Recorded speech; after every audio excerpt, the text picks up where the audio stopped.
Hello everyone, this is Catapult or the Terrain Modeler, and today I have a quick post-build thoughts video of the E16A1 Zuiun from Fujimi in 1 in 72nd scale. First of all, praise Zuiun and all its might, for it truly is the age of the aviation battleship. And now that everyone is totally confused, let's move on. Actually, no, just explain that is a quick reference from a browser game called Kantai Collection, where you can use the Zuiun as a plane.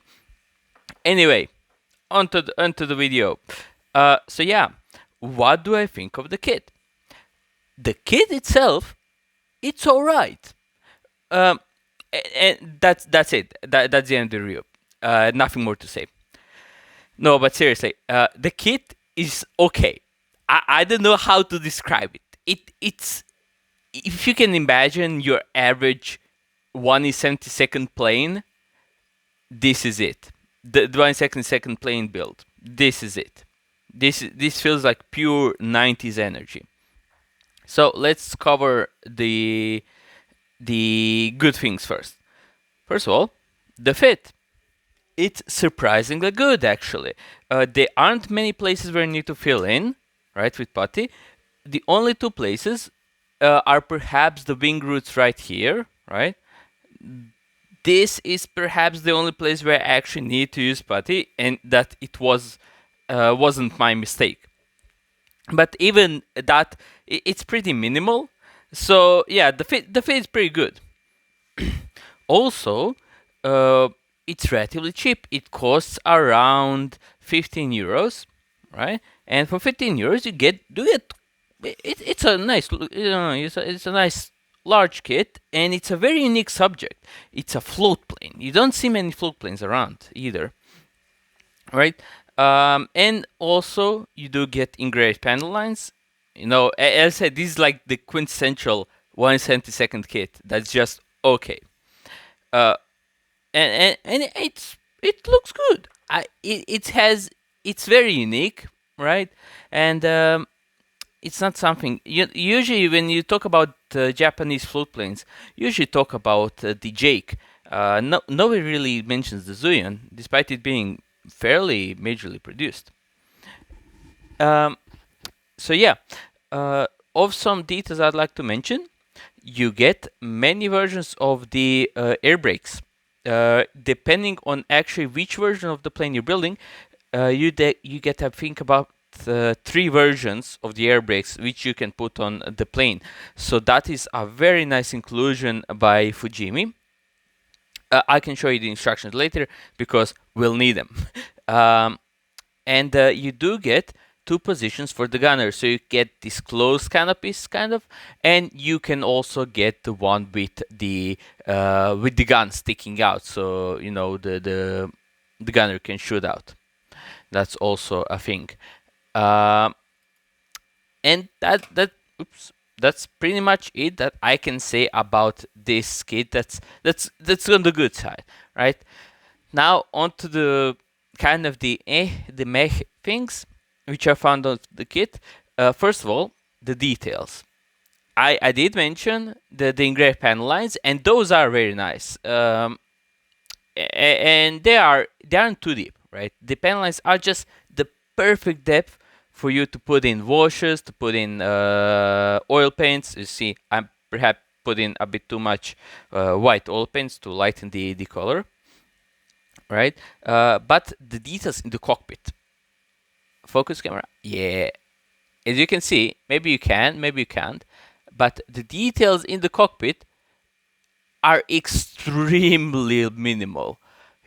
Basically, all you get is a seat, the flight stick, and the control panel. That is it. The gunner's position is even worse. I usually like to display the gun and the gunner's position, but the gun literally looks like a tube with a box at the end. It would be embarrassing to put it out. It's really bad, and I'm not sure why they didn't give it some details, right? Because it is a very unique subject, and it's a bit of a shame, right?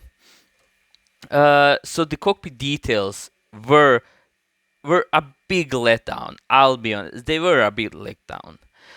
Um, Another slight issue I found, it actually has to do with the decals, right? So in the instructions, you notice the Hinomadus, right? The size. The size is a bit different, isn't it? Right? I checked actually with the sources online, and this is the correct size. So they just used the wrong size here. I first thought that I was wrong, that I should maybe use the Hinomadus that are on the sides right here, because they would kind of fit, right, with the size. But no, they clearly put the different number, and this is more historically accurate as well. So I'm not sure why they made this mistake.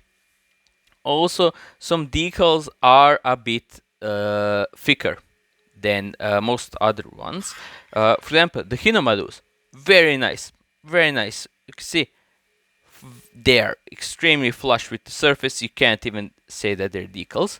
But then you look at the bone markings, right? The aiming reticle thing, and you can clearly see the film. I even saw other, even Japanese, some reviewers, and they too had the film around here. I'm not sure. I use Sol, I use Set, I use the micro set, so every single liquid, and it just wouldn't like blend in with the background. Same issue happened here with the stripes.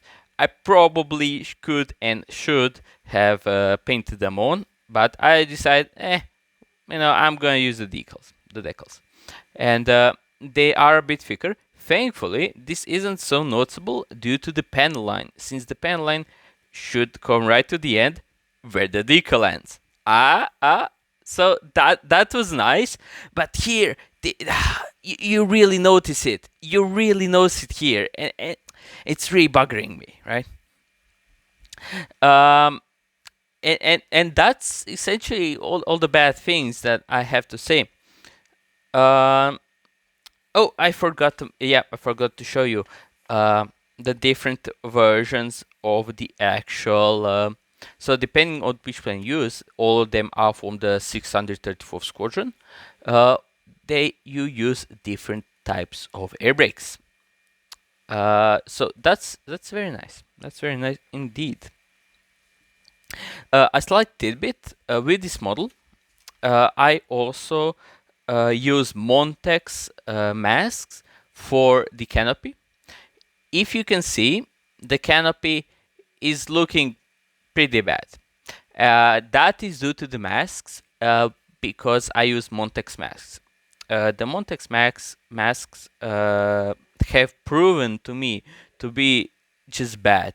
I haven't had a good Montex mask ever. I used 5 of them. I got this one for free. That's why I used it. I got 5 of them, and they were always bad.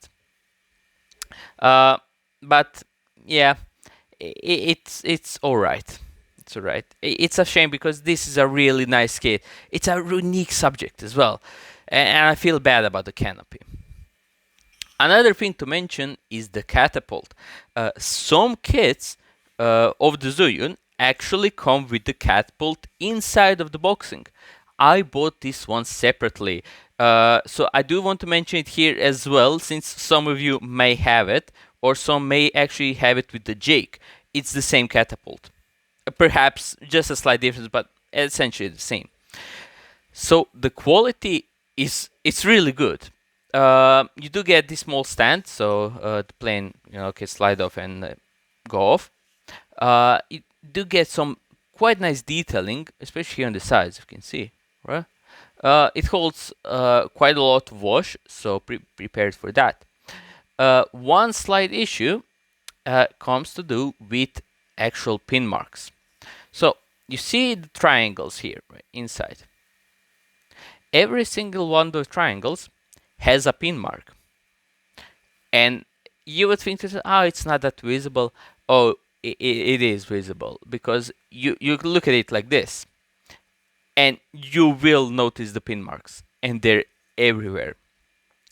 So take your time with them, put on a good some movie, rewatch some anime. That's what I did, and it should turn out good. As I said, this costs, I think, like 10 euros. It's a nice accessory. It's a very unique accessory for a very unique kit, and I think that's something that you should get for yourself. Since I actually had a lot of colleagues ask me who are not into modeling. They saw this, and they were really interested in it. Like, what is the plane? Why does it have floats? What's with the catapult, right? So um, I do recommend this kit to everyone. It's not a hard kit to build. On contrary, it's quite easy actually, since it's quite simplified on the inside, and the wings is, it's a classic plane with maybe 40 or so parts. Same with the catapult, and in the end, you do get a nice looking model. So that's enough of rambling from me. So I hope you enjoy my quick post build thoughts video, and yeah, I'll see you all next time. Bye bye.